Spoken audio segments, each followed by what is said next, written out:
We're good to go with Steven. Christian Clark, you can lead us off. Hey, Steven, Christian Clark here with NOLA.com. What was working for you guys as a team on the offensive end in this game? What did you think worked well? Ability to get downhill on the stops. We were just pushing, increasing the pace. Felt like we limited the just the kind of, those plays where it just kind of goes stagnant and we just wait and kind of just falls apart. No one moves. I felt we did a pretty good job at moving. Also, I haven't watched any film. It's a lot different from what I remember, right? So, yeah, I could be wrong. I'm just making this up.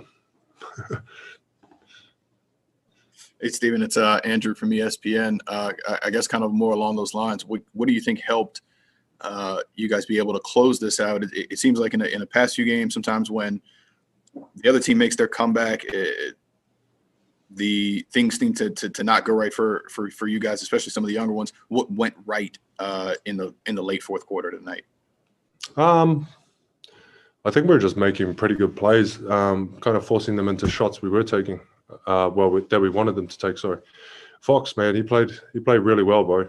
Just good from him, making really tough shots, and we had a problem with him.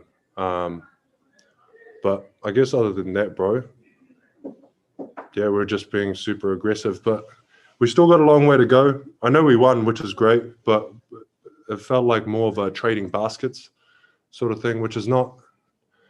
It's not sustainable, really. You know what I mean?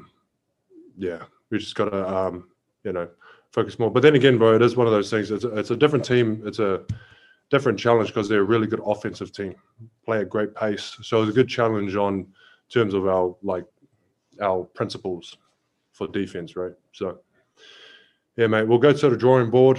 We're not too, it's cool to get a win, but we're not really satisfied. That whole cliche thing, right? So we still got a lot of work to do, mate, but we'll take it. Hey, Christian Clark here again. Nickeil was in there in the starting lineup again. What have your impressions been of what he's been able to do these past couple of games? Yeah, I mean, really good player. Good at facilitating the offense, and he's got his head screwed on right, man. It ain't even just so it's tough to you can't really judge him by the stat sheet, even if he does do really good on, say, the Clippers game. He scored a lot of points, right. He's doing the right things, and he's thinking about the right things on the defensive end, which it tends to be the hard thing to kind of click on as a young guy, right? So his intentions and whatnot, even though say he's a step behind, the thinking is still the right thing, and it's just anticipating, right? And that'll come with time, but it's really, really positive. That's usually my checklist anyway. That's what I base dudes on, because it's not sexy to do these sorts of things, right? So I approve of his play, if that means anything. Hi, Steven. It's Jen from Fox Sports New Orleans. Absent of the second quarter, ball control was much better tonight. Fewer turnovers in the first quarter and then the second half. Any ideas what works better? What changes when you do have fewer turnovers? What changes? Yeah, what allows you to have that better ball control we saw in the second half? Is it just a mental discipline aspect? Yes. Turnovers are a strange thing, right? It's one of those weird stats. Obviously, it's crucial to not get as many as you can, but you also need to risk it a little bit. You need to play with a little bit of risk to kind of get the right plays. But it's also a good indicator of how well you play together on, say, as the receiver, right? How you set up your cut, so it's an easier pass for the the dude with the ball, and all those stuff comes into play. So without watching film, I think that was probably the better case. We're making more, the receivers were making it a lot easier on the dudes who are passing the ball, right? If you do a good job getting open, it's less likely to get a turnover, right? So that'd be my best guess without graduating university and all that. Steven, Scott Kushner with NOLA.com. The game had gotten, y'all had a big lead. It dwindled down to a point at one point, and then I think you got fouled and stepped to the line, hit a couple big free throws. What did that moment, you think, mean to this team that had, it had been a while since you guys won? That was obviously a pretty big situation. Can you kind of just walk me through that? Walk you through what, bro? Just like your thoughts as you're going to the line, all that, you guys had not won in quite some time, and the lead was kind of slipping away. Did you kind of feel like that was an important moment? Yeah, it was a pretty big moment. Yeah, just shot it, bro.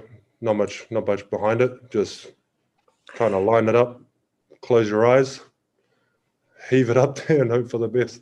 No, in all seriousness, it was just like one of those things, mate. Like, especially when you're in the game, you know it's a big moment and whatnot. But I mean, look, mate, you shoot them, goes in, great. Move on. You kind of like, no matter what it is, a lot of the positions that really matter are the ones before that and whatnot, right? It doesn't really just, I know it's close and it's like a big moment, but some of the stuff in like the first quarter, second quarter, those matter a lot, just as much, So it's my part on it, mate. Probably the best way to avoid that question, I think. Thanks, Steve. I think I swindled my way out of that one.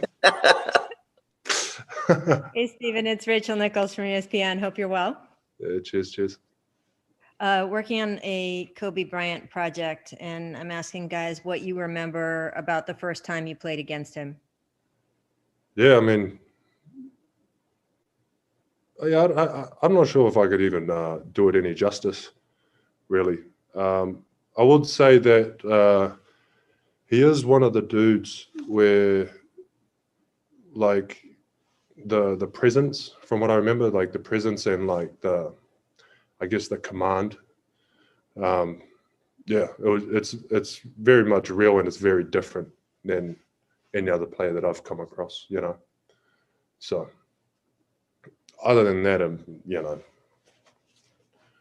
all the other stuff, like I just don't want to like kind of tarnish anything by saying like, oh, he was great. Like, we all know he was super great and whatnot, but yeah, that's probably the most memorable for me. Just the aura, the presence, right? With everything, right? Even when he's on the bench, it's still, yeah, he's there, right? Do you remember anything about the particular game? No, not in particular. I was more like starstruck sort of thing. I think a lot of players go through this too. Whenever you are that close to witnessing it, you're just like, wow. And it's almost a bad thing because you're not rooting for him, but there's like a hint of like, oh, this is amazing. You know what I mean? Like it was like it's a weird thing like that, right? So yeah, I was a young guy. I think I still am, hopefully. I think you count still. Thank Still you, are. Stephen. Thanks, Stephen. Appreciate it.